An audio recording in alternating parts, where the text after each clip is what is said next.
She thought Karol G was just another reggaeton star until she heard the story that proved music can literally save lives. The Latin superstar's reaction broke everyone in the studio. The Tonight Show studio was alive with its signature Tuesday evening energy in Manhattan. The familiar blue and gold lighting created that warm, electric atmosphere that had made the show a late-night institution.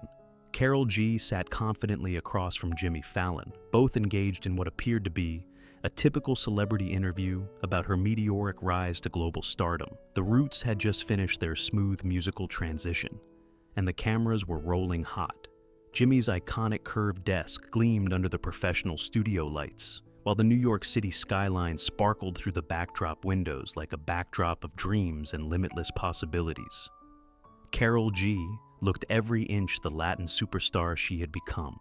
Dressed in a stunning emerald green blazer that perfectly complemented her signature blue hair, she radiated the confidence and power that had made her the undisputed queen of reggaeton.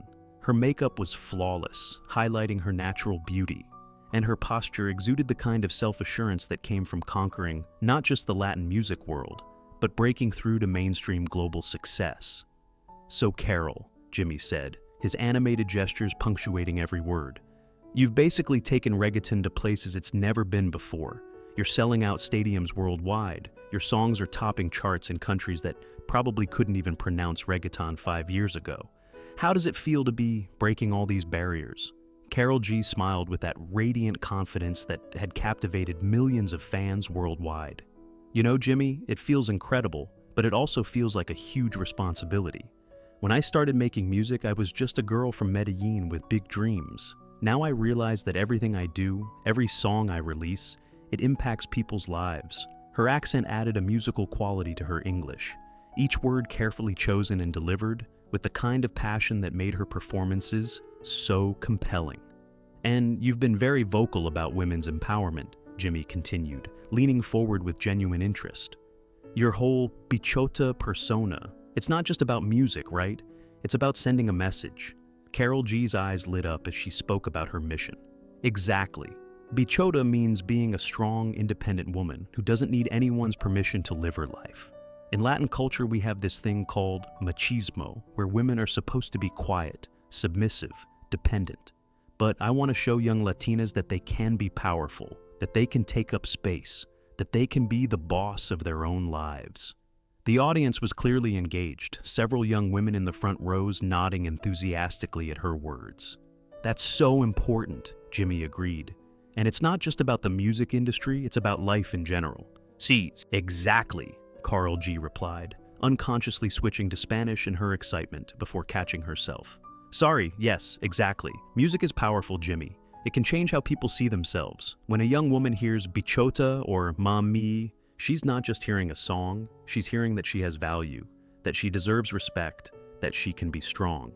The conversation was flowing naturally, touching on her journey from Colombia to global stardom, her evolution as an artist, and the responsibility she felt as a role model for young Latinas around the world.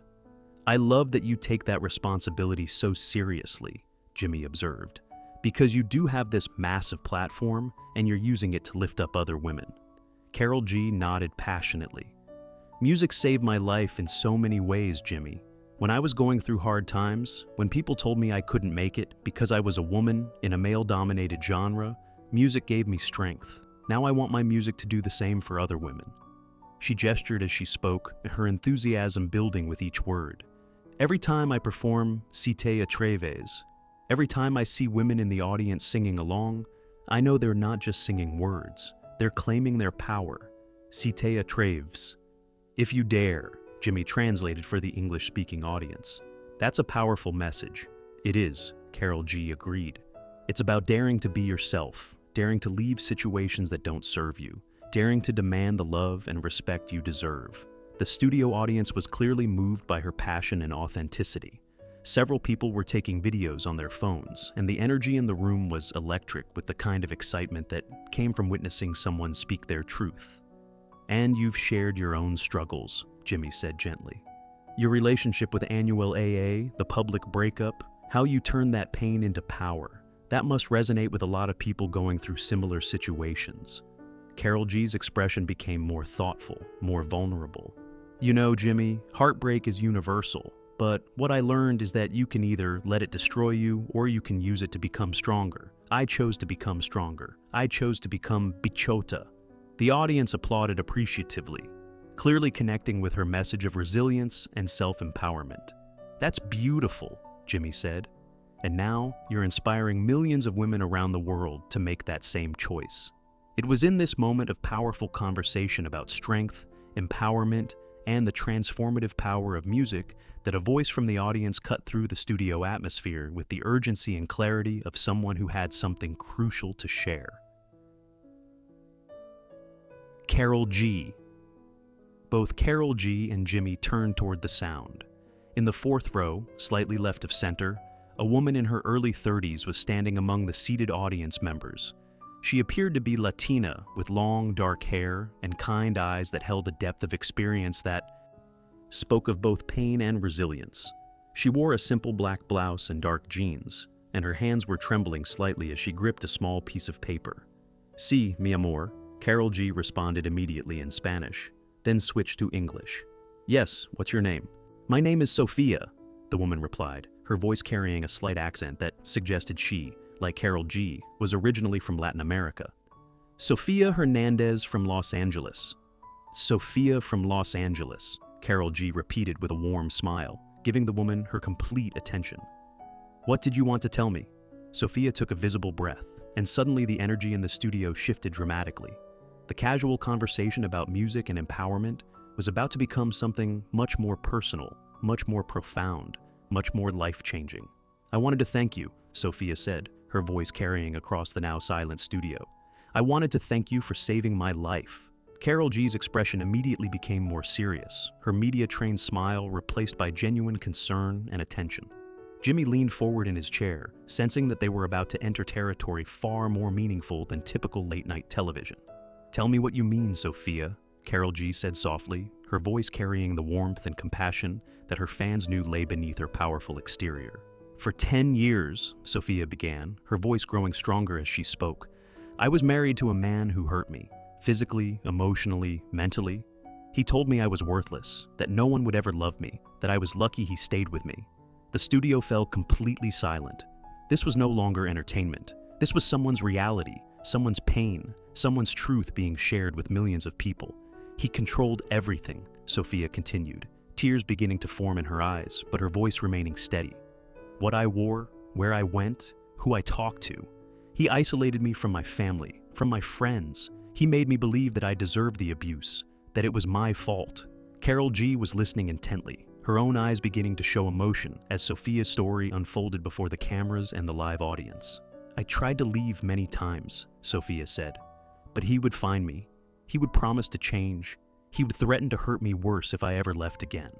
I felt trapped, like there was no way out." The weight of her words settled over the studio like a heavy blanket. Everyone present understood they were witnessing something that transcended entertainment, something that touched the very core of human experience and survival. "But 2 years ago," Sofia continued, her voice beginning to crack with emotion, "I heard your song Te Atreves, and for the first time in years, I heard someone telling me that I had power, that I could be strong, that I deserved better." Karol G sat frozen, clearly understanding the magnitude of what she was hearing. "I listened to that song over and over," Sofia said, tears now flowing freely down her face.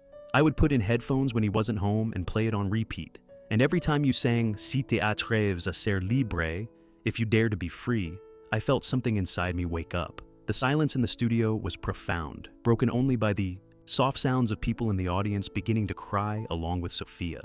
"One night, after he hit me so hard that I couldn't see out of my left eye," Sofia continued, her voice now strong despite her tears, "I put on that song one more time, and when you got to the part where you sing Tu vales más de lo que él te hace creer, you're worth more than he makes you believe, something broke inside me.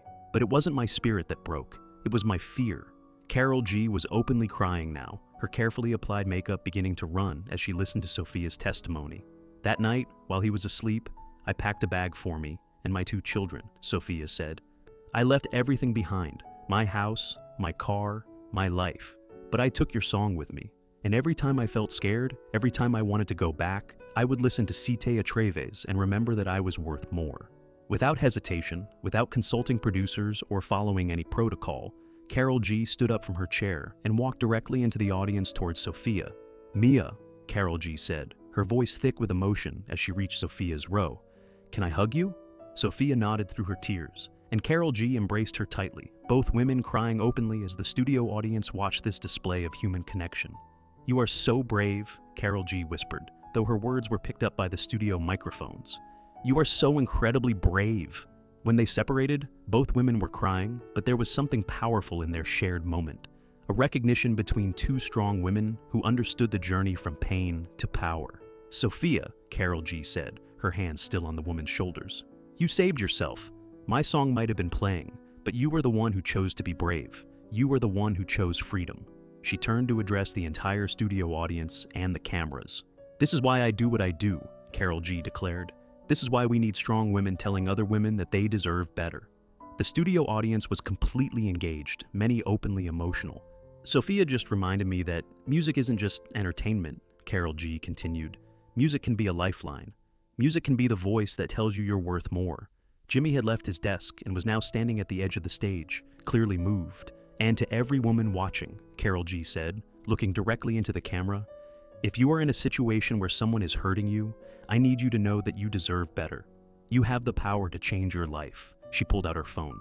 "Sofia, I want to give you my personal number, not for publicity, but because what you did, that's what real strength looks like." The audience erupted in applause, but Karol G wasn't finished.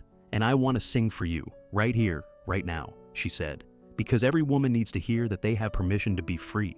Without any backing track, Karol G began to sing a cappella. Her powerful voice filled the studio as she performed the song that had given Sofia courage. The audience joined in, creating a chorus of empowerment. Jimmy addressed both women. "This is the power of music. This is the power of using your platform for something bigger." But what happened next was what everyone would remember most. Karol G began removing her emerald blazer.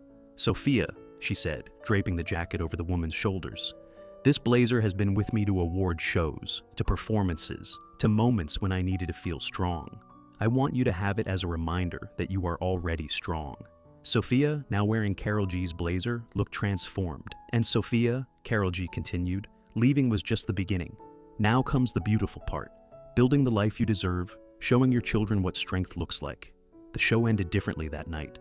No standard closing monologue, just Karol G and Jimmy sitting with Sofia as credits rolled. Three people connected by understanding that music could save lives. When the episode aired, it became the most watched Tonight Show segment in history. Sofia became an advocate for domestic violence survivors. Karol G began partnering with domestic violence organizations across Latin America and the United States. And every time she performed, every time she saw women singing along with tears, she thought about Sofia Hernandez, and the night she learned music could literally save lives.